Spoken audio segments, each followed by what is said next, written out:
제16장.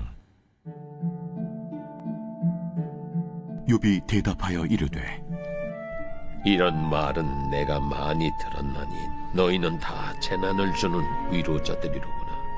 헛된 말이 어찌 끝이 있으랴. 네가 무엇에 자극을 받아 이같이 대답하는가? 나도 너희처럼 말할 수 있나니 가령 너희 마음이 내 마음자리에 있다 하자. 나도 그럴듯한 말로 너희를 치며 너희를 향하여 머리를 흔들 수 있느니라. 그래도 입으로 너희를 강하게 하며 입술의 위로로 너희의 근심을 풀었으리라. 내가 말하여도 내 근심이 풀리지 아니하고 잠잠하여도 내 아픔이 줄어들지 않으리라. 이제 주께서 나를 피로하게 하시고 나의 온 집안을 패망하게 하셨나이다. 주께서 나를 시들게 하셨으니 이는 나를 향하여 증거를 삼으심이라. 나의 파리한 모습이 일어나서 대면하여 내 앞에서 증언하리이다. 그는 진노하사 나를 찢고 적대시하시며 나를 향하여 이를 갈고 원수가 되어 날카로운 눈초리로 나를 보시고 우리들은 나를 향하여 입을 크게 벌리며 나를 모욕하여 뺨을 치며 함께 모여 나를 대적하는구나. 하나님이 나를 악인에게 넘기시며 행악자의 손에 던지셨구나. 내가 평안하더니 그가 나를 꺾으시며 내 목을 잡아 나를 부서뜨리시며 나를 세워 관역을 삼으시고 그의 화살들이 사방에서 날아와 사정없이 나를 쏘므로 그는 내 콩팥들을 꿰뚫고 그는 내 쓸개가 땅에 흘러나오게 하시는구나. 그가 나를 치고 다시 치며 용사같이 내게 달려드시니 내가 굵은 배를 꿰매어 내 피부에 덮고 내 뿔을 티끌에 더럽혔구나. 내 얼굴은 울음으로 붉었고 내 눈꺼풀에는 죽음의 그늘이 있구나. 그러나 내 손에는 포악이 없고 나의 기도는 정결하니라. 땅아, 내 피를 가리지 말라. 나의 부르짖음이 쉴 자리를 잡지 못하게 하라. 지금 나의 증인이 하늘에 계시고 나의 중보자가 높은 데에 계시니라. 나의 친구는 나를 조롱하고 내 눈은 하나님을 향하여 눈물을 흘리니 사람과 하나님 사이에와 인자와 그 이웃 사이에 중재하시기를 원하노니 수년이 지나면 나는 돌아오지 못할 길로 갈 것임이니라.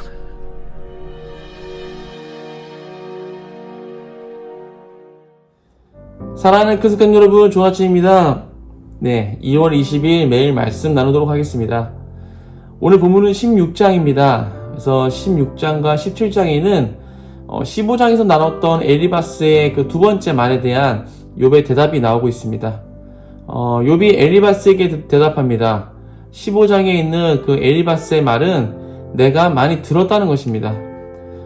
지금까지 같은 말을 많이 들었다고 대답하는 것은 상대방의 말이 도움이 되지 않았다는 의미죠. 엘리바스의 말은 욥에게 도움이 되지 않을 뿐만 아니라 오히려 재난, 그러니까 괴로움을 주는 말이었습니다. 그래서 욥은 그의 친구들을 향해서 재난을 주는 위로자라고 표현하고 있습니다. 그리고 언제까지 그런 헛된 말, 헛소리죠. 헛된 말을 할 것이냐, 또 무엇이 너를 그렇게 화나게 했냐라고 묻습니다. 그러면서 만약 너희가 내 입장이 되고 내가 너희들의 입장이 된다면 나도 너희들처럼 힘든 처지에 있는 사람을 괴롭게 하는 말을 할 수도 있다. 하지만 나는 그 힘든 사람을 격려하고 안심시키는 말을 할 것이다 라고 말합니다. 그리고 또다시 하나님께서 자신의 그 온 집안을 패망하게 하셨다며 구구절절 이야기를 합니다. 8절에 나를 시들게 하셨다라는 것은 나를 여위게 하셨다는 것이고, 또 파리한 모습이 일어났다라는 것은 이제 뼈와 가죽만 남았다라는 것입니다. 즉 이렇게 나를 여위게 하셔서 뼈와 가죽만 남았으니 이것이 나의 죄를 증언할 것이다 라고 말하고 있습니다. 욥은 지금 자신의 상황에 대해서 하나님께서 진노하셔서 나를 찢고 적대하시며 이를 갈고 원수가 되어 날카로운 눈초리로 보신다라고 이야기하고 있습니다.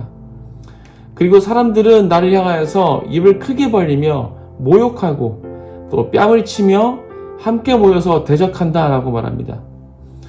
욥은 하나님께서 자신을 악인에게 넘기셨고 또 행악자의 손에 던지셨다라고 생각하고 있습니다. 그래서 평안하게 살고 있던 나를 하나님께서 꺾으시며 내 목을 잡아서 부서뜨리시며 나를 세워서 관역으로 삼으셨고 사방에서 화살들이 날아와 사정없이 쐈고 내 몸은 여기저기가 뚫렸다는 것입니다. 또 하나님께서 나를 계속 치시고 용사처럼 달려들었다라고 말하고 있습니다. 용사처럼 달려들었다는 것은 적을 완전히 죽이기 위해 용사가 달려드는 모습을 말하는 것입니다. 즉 자신은 곧 죽게 될 것임을 말해주고 있는 것이죠. 이어지는 15절에 굵은 배를 꿰매어 내 피부에 덮고 내 뿔을 티끌에 더럽혔다라는 것은 장례를 치를 때 하는 여러 행동을 보여주고 있는 것입니다. 욥은 지금 하나님께서 자신을 완전히 치셔서 죽게 됨을 이야기하고 있는 것입니다. 그럼에도 불구하고 욥은 자신의 손에는 포악이 없고 자신의 기도는 정결하다라고 말하고 있습니다. 비록 하나님의 심판으로 죽게 되었더라도 자신은 죄가 없음을 주장하고 있는 것입니다. 그러면서 땅을 향해 내 피를 가리지 말라, 나의 부르짖음이 쉴 자리를 잡지 못하게 하라 라고 말하고 있습니다.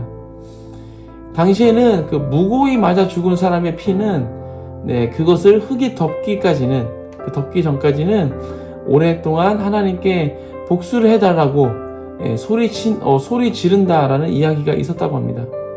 그러니까 죄 없이 죽은 자신의 피가 흙에 덮이지 않아서 계속해서 하나님께 소리를 치게 해달라라는 것이죠. 왜냐하면 자신의 무고함을 증명해줄 증인은 하늘에 계시고 자신의 중보자가 높은 곳에 계시기 때문입니다. 친구들은 자신을 조롱하지만 나는 하나님을 향하여 눈물을 흘리니 자신을 위해 중지해 주시기를 구하고 있는 것입니다. 여기까지가 오늘 본문의 내용이었습니다. 오늘 말씀을 묵상하면서 힘들고 어려운 상황을 겪고 있는 사람이 어떠한 모습일까를 생각해 보게 됐습니다. 정말 너무나도 힘든 상황이 닥쳤을 때, 또 그 상황이 쉽사리 끝나지 않을 것 같을 때, 그 사람은 하나님마저 나를 버리셨다는 생각을 할 수도 있다는 것입니다. 어느 정도의 어려움은 우리가 믿음으로 또 신앙으로 이겨나갈 수는 있지만 너무 힘겹고 버거워서 견디고 버티다 탈진된 상태가 되면 그럴 수 있다라는 것이죠. 오늘 욥이 그러한 것 같습니다. 처음에는 재산 다 잃고 자녀들마저도 잃었을 때 그때는 그래도 믿음의 고백을 하며 이겨냈는데 이제는 하나님이 자신을 치려고 용사처럼 달려든다라고 말하고 장례식 때 하는 행동들을 언급하면서 자신의 죽음을 말하는 것을 볼 때 지금 욥은 일말의 소망도 없이 다 포기한 상태임을 알 수 있습니다. 이런 상태에 있는 사람들에게는 옳고 그름은 큰 의미가 없습니다. 아무리 옳은 말을 해주고 정답을 말해주면서 어떻게 해야 할지 방향 제시를 해줘도 귀에는 아무 말도 안 들리고 그 말이 위로가 되기보다는 서운한 마음이 들게 되고 자신을 질책하는 것으로 생각하게 된다는 것입니다. 이럴 때는 옆에서 어떻게 해줘야 될까요? 5절에서 그 답을 찾을 수 있습니다. 5절입니다. 그래도 입으로 너희를 강하게 하며 입술의 위로로 너희의 근심을 풀었으리라. 큰 환난으로 어려움 가운데 있는 사람이 필요한 것은 위로와 격려라는 것입니다. 정답, 방향 제시는 충분한 위로와 격려가 있은 후에 해야 효과가 있다는 것입니다. 먼저 공감해 준 후에 방향 제시를 해도 늦지 않습니다. 어쩌면 그렇게 하는 것이 더 빠른 길일 수도 있습니다. 만약 욥의 친구들이 처음부터 욥에게 정답을 제시하지 않고 욥이 얼마나 힘들었을지, 또 지금 욥의 마음이 어떨지를 먼저 헤아려주고 위로하고 격려한 후에 정답을 제시했다면 욥의 반응이 어땠을까요? 적어도 오늘 본문처럼 반응하지는 않았을 것 같습니다. 무조건 나는 잘못 없는데 하나님이 나를 쳐서 패망하게 됐다 라는 식의 반응보다는 자신의 삶을 되돌아보는 모습이 보이지 않았을까 생각을 해봅니다. 참 재미있는 것은 사람은 공감을 받으면 자기 자신을 객관적으로 바라볼 수 있다는 것입니다. 정신을 빨리 차릴 수 있다는 것이죠. 그런데 공감받지 못하면 계속해서 자신을 방어하기 위해서 변명을 늘어놓는다는 것입니다. 상대방이 내 편이 될 때까지 내 입장에서의 그 말을 계속하게 된다는 것입니다. 그러다가 상대방이 자신의 마음을 알아주면 그제서야 정신이 들면서 객관적으로 자신을 바라보고 생각하게 된다는 것입니다. 별거 아닌 것 같지만 공동체가 연합하는 데 있어서 매우 중요한 원리입니다. 누군가에게 조언을 해야 할 때 그때 정답을 말해 주시기 전에 먼저 그 사람의 입장이 되어 보시기 바랍니다. 그리고 먼저 그 사람의 이야기를 들어주시기 바랍니다. 그러한 시간을 충분히 가진 후에 정답을 제시해도 절대 늦지 않습니다. 오히려 그 사람이 더 빨리 마음을 고쳐먹고 돌아올 수도 있을 것입니다. 사랑하는 큰숙가족 여러분, 서로의 입장을 이해하고 서로 공감해주는 그러한 가족이 되시길 축복합니다. 오늘 욥은 극한의 고통 가운데 모든 소망을 잃은 것처럼 말하고 있지만 그래도 욥이 잘하고 있는 것은 끝까지 하나님을 의지했다는 것입니다. 욥은 하나님께서 자신의 무고함을 증언해줄 증인이 된다고 말하고 있습니다. 그리고 그 하나님께서 개입하셔서 중재해 주시기를 요청하고 있습니다. 절망 가운데서도 하나님을 향한 소망의 끈을 잡고 있는 것이죠. 너무나 힘들고 어려울 때 내가 믿고 의지했던 사람들마저 나에게 등을 돌렸을 때 하나님마저도 나를 버린 것 같을 때 그때에도 낭망하고 포기하지 마시고 끝까지 하나님을 붙잡으시길 바랍니다. 거기서 포기하고 다 놔버리면 정말 그 상태로 끝나버릴 수도 있는 것입니다. 하지만 상한 갈대를 꺾지 않으시고 꺼져가는 등불을 끄지 않으시는 그 하나님을 신뢰함으로 끝까지 붙잡으신다면 그 결말은 전혀 다른 모습일 것입니다.